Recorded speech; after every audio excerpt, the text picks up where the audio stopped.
विद्यार्थियों, good morning, Radhe Radhe.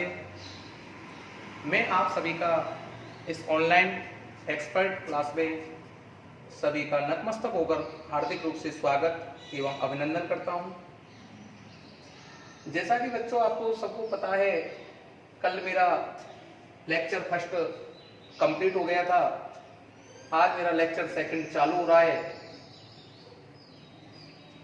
तो बच्चों, जब मेरा 1 घंटे का लेक्चर होता है तो उसमें मैं शुरू के 5-10 मिनट उसको रिवाइज कराता हूं, जो पिछले लेक्चर में जो मैंने पढ़ाया था।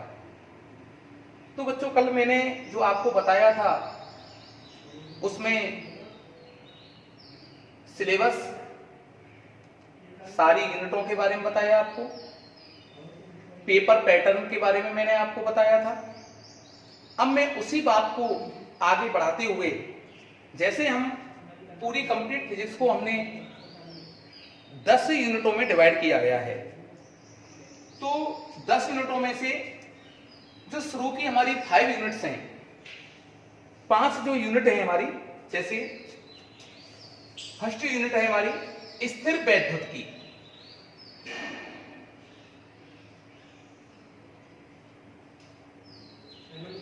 दूसरी है बच्चों धारा वैद्युत की या गतिक वैद्युत की। थर्ड है विद्युत धारा का चुंबकीय प्रभाव। चौथी है चुंबकत्व एवं चुंबकीय पदार्थों के गुणधर्म। और 5वीं है विद्युत चुंबकीय प्रेरण एवं प्रत्यावर्ती धारा। ये पूरी मैंने कल भी बताया था, इसको हम फर्स्ट फिजिक्स के अंतर्गत लेते हैं। तो बच्चों, जो शुरू की फर्स्ट यूनिट जो 5 यूनिट हैं, इसमें अपन केवल और केवल आवेश के बारे में बात करने वाले हैं। बहुत सिंपल हो गई अब बातें, केवल आवेश के बारे में बात करने वाले हैं इन 5 यूनिटों में। अब शेष 5 यूनिट और बचती हैं, उनके बारे में जैसे जैसे हम पढ़ाएंगे बताते चलेंगे। तो बच्चों, इसके बारे में भी, इस यूनिट में भी हम आवेश के बारे में बात करेंगे, इस यूनिट में भी आवेश के बारे में बात करेंगे, इस यूनिट में भी आवेश के बारे में बात करेंगे। सभी में हम आवेशों के बारे में बात करने वाले हैं। कहीं आवेश को स्थिर रख करके बात करेंगे, किसी चैप्टर में आवेश को गति करा करके बात करेंगे। तो हम पहली यूनिट स्टार्ट करने जा रहे हैं स्थिर वैद्युत की। तो स्थिर वैद्युत की में बेटा 4 चैप्टर हैं हमारे। तो इसमें हमारा पहला चैप्टर आता है बेटा, चैप्टर नंबर फर्स्ट, विद्युत क्षेत्र। विद्युत क्षेत्र ये फर्स्ट चैप्टर है हमारा, ध्यान से समझना। ओके बच्चों, अब विद्युत क्षेत्र में पहला टॉपिक जो आता है हमारा, वो आता है वैद्युत की। यह है बच्चों, ध्यान रखना, वैद्युत की बात करें, इसका शाब्दिक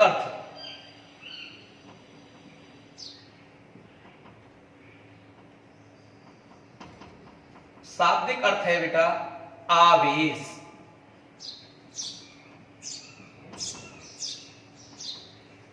तो देखो, हम इसको किसके अंतर्गत पढ़ रहे हैं बच्चों? भौतिक विज्ञान के अंतर्गत। भौतिक विज्ञान। तो प्यारे बच्चों, किसकी ब्रांच हुई है? भौतिक विज्ञान की। किसमें स्टडी कर रहे हैं? भौतिक विज्ञान में। तो हमारी डेफिनेशन सीधी सीधी बन गई। अच्छा, इसका शाब्दिक अर्थ आवेश क्यों हुआ? बेटा इसको मैं अभी आगे पढ़ाने वाला हूं, सबको डिटेल से बताऊंगा कि इसका शाब्दिक अर्थ आवेश ही क्यों हुआ। सब चीज आप धीरे धीरे मेरा कंटिन्यू आप लेक्चर देखें, सब चीज समझ में आएगी। और आप मुझे सुन पा रहे होंगे, देख पा रहे होंगे, सभी बच्चों से मैं निवेदन करता हूं कि आप, और मैं आशा करता हूं कि आप मेरे लेक्चर के साथ साथ भी वीडियो लेक्चर मेरा देख रहे होंगे और नोट भी नोटबुक में कर रहे होंगे। और फिर भी कोई प्रॉब्लम आए और इन बच्चों जो मैं आपको पढ़ा रहा हूं इनका सभी का मैं अभी आपको पीडीएफ डाल दूंगा, जिन बच्चों का एडमिशन हमारे यहाँ है, और वो बच्चे मेरे कांटेक्ट नंबर पर डायरेक्ट मुझे कॉल करके बता सकते हैं जिन बच्चों को पीडीएफ नहीं भी मिले। मेरा नंबर मैंने आपको बता ही रखा है, पीडीएफ में भी डाला हुआ है। उसमें पीडीएफ में एक बार और बता दूं, मेरे सारे नोट्स हैं जो मैं पढ़ा रहा हूं, न्यूमेरिकल्स हैं, और बच्चों साथ साथ उसका होमवर्क भी है। तो सब चीज आपको ये मिश्रण मिलेगा, तीनों चीजों का आपको समावेश मिलेगा, और जब तीनों चीज मिल जाए तो फिजिक्स शानदार हो जाएगी बच्चों। अब देखो हम शाब्दिक अर्थ क्या बताया बच्चों मैंने, आवेश। तो देखो किसकी ब्रांच पढ़ा रहा हूं मैं, भौतिक विज्ञान की। तो भौतिक विज्ञान की वह शाखा जिसके अंतर्गत आवेशों और उसके प्रभावों का अध्ययन किया जाता है उसे हम वैद्युतिकी कहते हैं। समझ में आई? राइट बच्चों, वैद्युतिकी की दो शाखाएं होती हैं। नंबर एक, कितनी शाखाएं होती है बच्चों? दो। नंबर एक स्थिर वैद्युतिकी, स्थिर वैद्युतिकी। नंबर दो गतिशील या गतिक वैद्युतिकी, या इसका दूसरा नाम और है धारा वैद्युतिकी। बच्चों अब मैं इसको किसकी ब्रांच में पढ़ रहा हूं बताओ? वैद्युतिकी की ब्रांच में। कितनी शाखाएं हुई इसकी, कितनी ब्रांच हुई? स्थिर वैद्युतिकी और गतिशील वैद्युतिकी। वैद्युतिकी की दो ब्रांच हुई, स्थिर वैद्युतिकी और गतिशील वैद्युतिकी। अब देखो नाम से पता चल रहा है, वैद्युतिकी का शाब्दिक अर्थ बताओ बच्चों क्या है? क्या है वैद्युतिकी का शाब्दिक अर्थ? आवेश। स्थिर माने स्थिर, तो बच्चों इसमें मैं किसका अध्ययन करने वाला हूं? स्थिर आवेशों का, स्थिर आवेश और इसके प्रभावों का। राइट बच्चों, गतिशील वैद्युतिकी में मैं किसका अध्ययन करने वाला हूं? गतिशील आवेश प्लस उसके प्रभावों का। राइट बात? तो देखो बच्चों डेफिनेशन आप बना सकते हो ऑटोमेटिकली। वैद्युतिकी की वह शाखा जिसके अंतर्गत स्थिर आवेशों एवं उसके प्रभावों का अध्ययन किया जाए उसे अपन स्थिर वैद्युतिकी कहते हैं। अब बात आती है स्थिर वैद्युतिकी, स्थिर, अच्छा इसका जैसे किसका अध्ययन किया जाए? स्थिर आवेशों का। तो बच्चों ध्यान रखना, ये मेरा प्लस क्यू आवेश कैसा है बताओ? स्थिर है, रेस्ट पर है, ये केवल कोई इसका वेग नहीं है, वेलोसिटी वेग बच्चों जीरो। जब कोई वस्तु स्थिर रहती है, रेस्ट पर रहती है, उसके वेग का मान क्या होगा बच्चों? जीरो। और जब जीरो होगा ना तो ये केवल और केवल एक क्षेत्र उत्पन्न करता है। वो कौन सा क्षेत्र हुआ? विद्युत क्षेत्र, जिसका हम इस चैप्टर में अध्ययन करने वाले हैं। अब बच्चों बात आती है गतिशील विद्युतिकी। इसकी डेफिनेशन भी आपकी समझ में आ गई होगी। किसकी ब्रांच हुई है? वैद्युतिकी की। राइट बात। तो गतिशील वैद्युतिकी किसकी ब्रांच हुई? वैद्युतिकी की। तो वैद्युतिकी की वह शाखा जिसके अंतर्गत गतिशील आवेश एवं उसके प्रभावों का अध्ययन किया जाता है गतिशील वैद्युतिकी कहलाती है। बच्चों जो आवेश है ना हमारा, गतिशील जो आवेश है उसकी गति को हम दो प्रकार से कंसीडर करते हैं। एक तो बच्चों जो ये प्लस क्यू आवेश है, दो कंडीशन बता रहा हूं बच्चों इसमें, नंबर एक नंबर दो। ये भी प्लस क्यू आवेश है। ये इसके पास वेग है v equals to constant velocity से गति कर रहा है ये, और ये भी गति कर रहा है, वेग तो इसके पास भी है, लेकिन ये नॉट इक्वल टू नियत कांस्टेंट वेलोसिटी। इस चार्ज के पास तो वेग तो इसके पास भी है और इसके पास भी है, वेग होगा पड़ेगा। क्यों? टॉपिक के आधार पर मैंने गतिशील, आवेश गति कर रहा है, आवेशों का अध्ययन करना है, लेकिन आवेश कैसा होना चाहिए? गतिशील। इसमें कैसा है? नियत, और इसमें नियत नहीं होगा। ये क्या है? त्वरित गति हो गई, ठीक है ना। एक नियत कांस्टेंट वेलोसिटी से वो गति नहीं कर रहा है, ठीक है ना, तो त्वरित बोली जाती है ऐसी गति को, ये त्वरित गति। कौन सी गति हुई बच्चों? ये त्वरित गति। अच्छा, तो ये कौन कौन से क्षेत्र उत्पन्न करेगा बच्चों? ये करेगा एक तो विद्युत क्षेत्र प्लस चुंबकीय क्षेत्र। ये बच्चों 2018 में 1 नंबर का क्वेश्चन पूछा गया था, राइट बात। ये बेटा विद्युत क्षेत्र प्लस चुंबकीय क्षेत्र और विद्युत चुंबकीय विकिरण है, ये 3 चीजें उत्पन्न करता है बच्चों। ये 2018 में देखो शुरुआत में एक क्वेश्चन पूछ लिया गया था, हैं? तो आप इसको नोट कर लें। अच्छा, हो गया सभी का नोट कर लें आप सभी। तो इसी टॉपिक को मैं आगे बढ़ाते हुए देखो, वैद्युतिकी की समझ में आ गई होगी, शाब्दिक अर्थ आवेश, ये चीज समझ में आ गई, ये समझ में आ गई, हो गया होगा नोट। चलो आगे।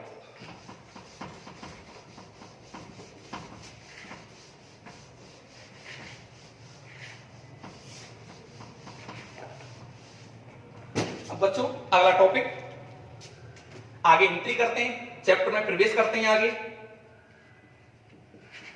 घर्षण वैद्युत, विद्युत भी लिख सकते हो, फ्रिक्शन इलेक्ट्रिसिटी, इंग्लिश वर्ड एक ही है। देखो फिजिक्स बहुत शानदार है, कॉन्सेप्चुअल है, कॉन्सेप्ट से नाम से पता चल जाता है। जो बच्चा रटता है उसकी समझ में नहीं आती, और जो बच्चा समझ के काम करता है, फिजिक्स में शानदार नंबर आते हैं बच्चों, पूरे नंबर आते हैं। अब देखो घर्षण, फ्रिक्शन, रगड़ना, घर्षण का दूसरा अर्थ है रगड़ना, वैद्युत माने आवेश। तो बच्चों इसका शाब्दिक अर्थ क्या हुआ? रगड़ने के पश्चात उत्पन्न आवेश। तो देखो बच्चों शाब्दिक अर्थ, इससे समझो ना आप, शाब्दिक अर्थ रगड़ने के पश्चात उत्पन्न आवेश। कितना फर्स्ट क्लास टॉपिक बन गया बच्चों, देखो रगड़ने के पश्चात आवेश।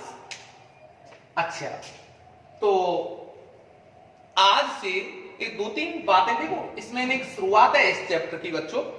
इन जो मेरे लेक्चर हैं इनको बार बार, कम से कम 2 बार जरूर देखें, बहुत शानदार समझ में आएगा। ये 2-3 लेक्चरों में ये इस चैप्टर का बेस बन जाएगा, फिर अपन कंटिन्यू ढंग से करते चलेंगे, स्पीड भी और बढ़ा देंगे। वैसे स्पीड हमारी यही रहती है, टाइम से कोर्स हो जाता है, टेंशन ना लें। सबसे पहले अपन का कोर्स होता है बहुत शानदार तरीका से। तो शाब्दिक अर्थ रगड़ने के पश्चात उत्पन्न आवेश। तो बेटा ईसा से लगभग 600 वर्ष पूर्व, ईसा से लगभग 600 वर्ष पूर्व एक वैज्ञानिक हुए, एक साइंटिस्ट थे, उनका नाम था बच्चों थेल्स। कौन, क्या नाम था? थेल्स। ईसा से लगभग 600 वर्ष पूर्व की बात है।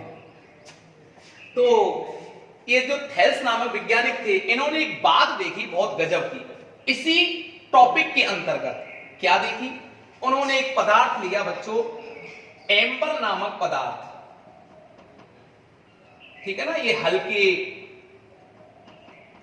पीले रंग का होता है, पीले रंग का एक रेजिन पदार्थ होता है बच्चों, जो बाल्टिक सागर पर पाया जाता है।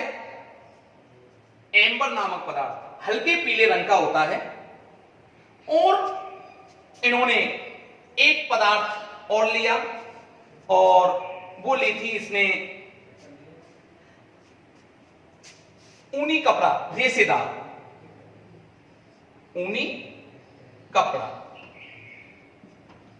Woollen cloth. और इन्होंने एम्बर नामक पदार्थ को ऊनी कपड़े से रगड़ा, खूब फ्रिक्शन कराया। ये पहले तो ये बात आप क्लियर करें, दोनों की जाति कैसी है बच्चों? अलग अलग जाति है। ये ऊनी कपड़ा हुआ, ये एम्बर हुआ, नाम भी अलग, जाति भी अलग।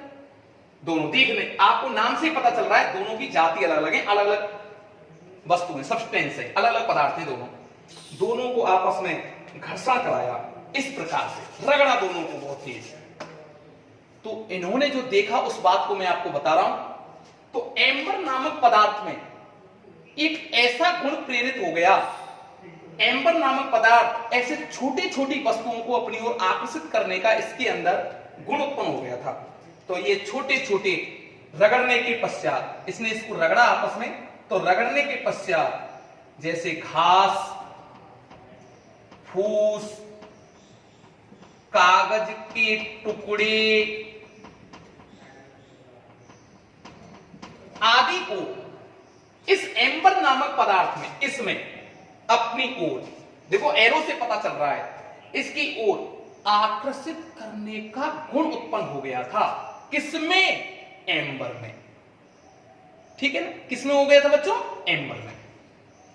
अब देखो, ठीक इसके बाद इन्होंने क्या किया, और भी इन्होंने काफी प्रैक्टिकल किए।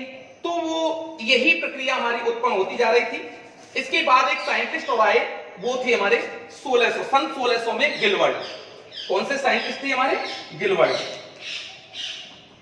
सन 1600 में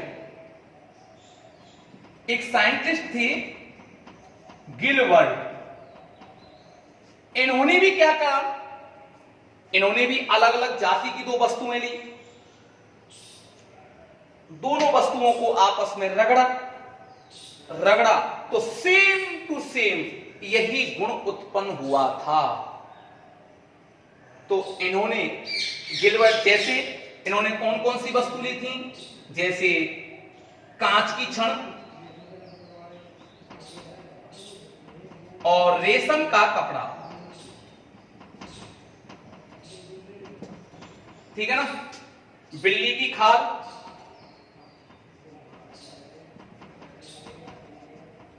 और एवोनाइट छड़, एवोनाइट रॉड। अच्छा, ऐसे इन्होंने अलग अलग जाति की, देखो ये इसकी अलग जाति, इसकी अलग जाति, इसकी अलग जाति, नाम से पता चल रहा है बच्चों। और दोनों में इन्होंने फ्रिक्शन कराया, दोनों में इन्होंने घर्षण कराया। तो देखा सेम टू सेम ये गुण उत्पन्न हुआ इनमें। अर्थात इनमें ये वस्तुएं रगड़ने के पश्चात आपस में आवेशित हो गई। तो इन्होंने कहा आवेशित होने के पश्चात कि इन वस्तुओं में सेम ऐसा ही गुण उत्पन्न हो रहा है, तो वस्तु हमारी इस जो ये घर्षण की इस प्रक्रिया के दौरान इनमें आवेश उत्पन्न हो गया। तो वस्तु हमारी इस गुण को हम क्या कहते हैं? घर्षण विद्युत या विद्युत आवेश। और इस प्रभाव को क्या कहते हैं? घर्षण विद्युत प्रभाव। बच्चों, इसके बाद जो हम कंपटीशन और एग्जामों में जो मैंने अब बात आती है, सर ये आपने कैसे लिख दिए इलेक्ट्रॉन, सर हमको पता कैसे चलेगा? कांच की छड़ पर धनावेश है, रेशम के कपड़े पर ऋणावेश है, बिल्ली की खाल पर धनावेश है, एवोनाइट की छड़ पर ऋणावेश है, सर पता कैसे चलेगा? तो बच्चों इसके लिए मैं बताऊं आपको, दो तरीका है इसके। कंपटीशन एग्जाम, इसलिए मैंने ये पहले आपको लिख रखा है, ये एक सीरीज है, इसको अपन फ्रिक्शन इलेक्ट्रोस्टैटिक सीरीज कहते हैं। क्या कहते हैं बच्चों? फ्रिक्शन इलेक्ट्रोस्टैटिक सीरीज है ये लर्न करने की। कंपटीशन में एक क्वेश्चन तो इसमें से पूछ भी लिया जाता है और आ भी चुका है काफी बार बच्चों। तो जो बच्चे कंपटीशन की तैयारी कर रहे हैं तो वो बच्चे इस सीरीज को लर्न कर लें। और सीधा सा तरीका है बच्चों इस सीरीज का लर्न करने का। देखो मैं इसको और तरीका बता देता हूं, ये है अगर बच्चों आप ऊपर हो, ऊपर की तरफ जाओगे तो धनावेश होगा और नीचे की तरफ रहोगे तो बच्चों नेगेटिव चार्ज होगा। ठीक है ना, ये एक सीरीज है। अगर बच्चों मैंने देखो ग्लास रॉड को सिल्क क्लॉथ से फ्रिक्शन कराया, दोनों में घर्षण कराया मैंने, ग्लास रॉड मतलब कांच के छड़ को रेशम के कपड़े से रगड़ा, राइट बात। अब जब मैं इसको रेशम के कपड़े से रगड़ रहा हूं ना, तो ऊपर क्यों कौन सा चार्ज आएगा बताओ, धनावेश, और नीचे कौन सा होगा, ऋणावेश। तो बच्चों देखो ग्लास की रॉड और रेशम का कपड़ा, ठीक है ना, सिल्क क्लॉथ।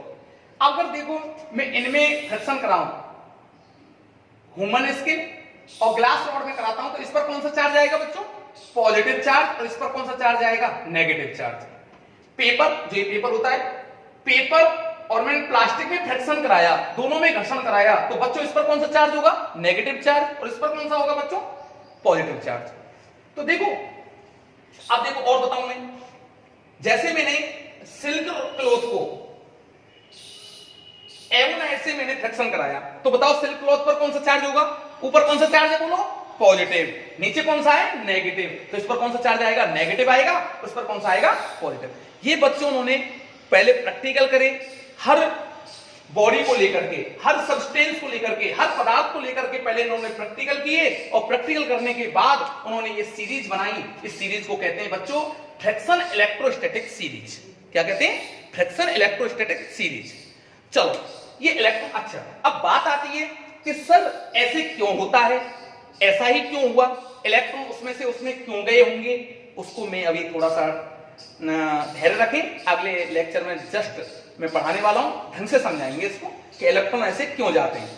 अच्छा बच्चों देखो गिलबर्ट ने 1600 में ये प्रैक्टिकल किया, तो ये चीज देखी थी, तो उन्होंने कह दिया कि यार वस्तु है ना विद्युत में हो जाती है, आवेश का गुण उत्पन्न हो गया।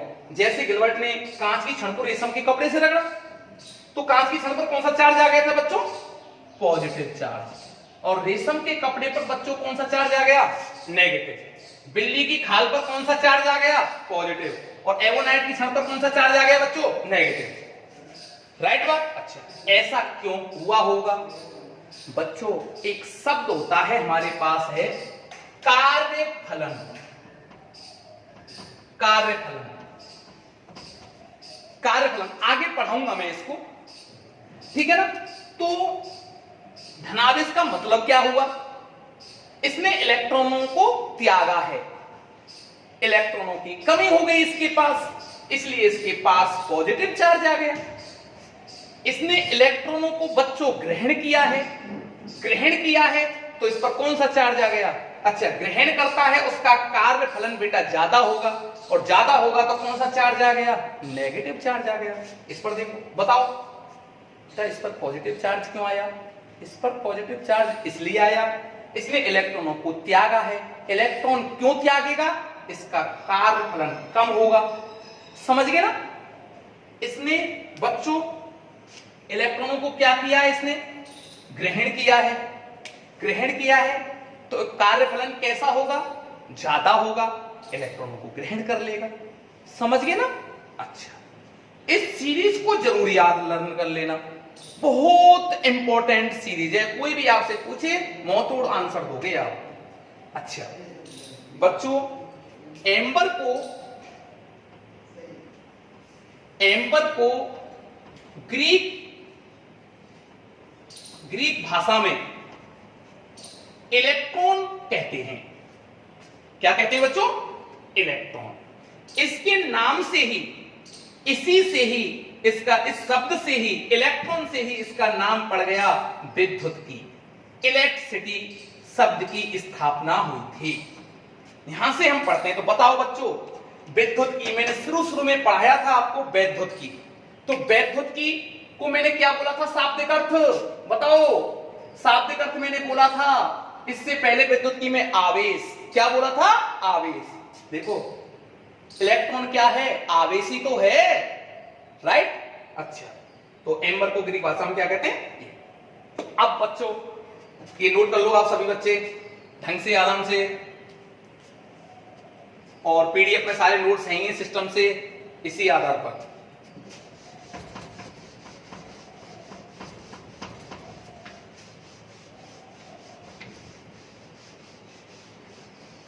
एक वैज्ञानिक आए थे बच्चों, बेंजामिन फ्रैंकलिन।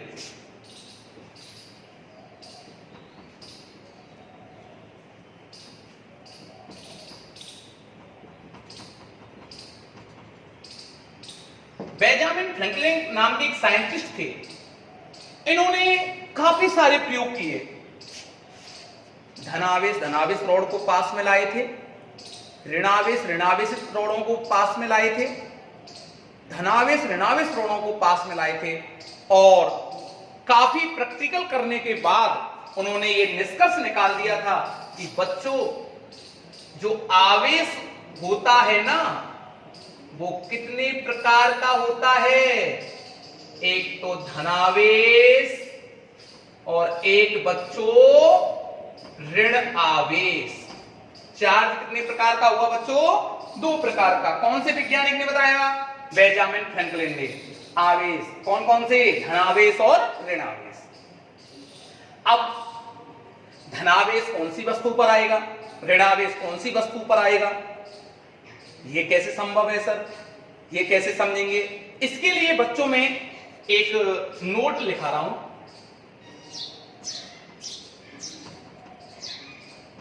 नोट में मैं ये बताऊंगा कि आवेश हमारे कितने प्रकार के होते हैं।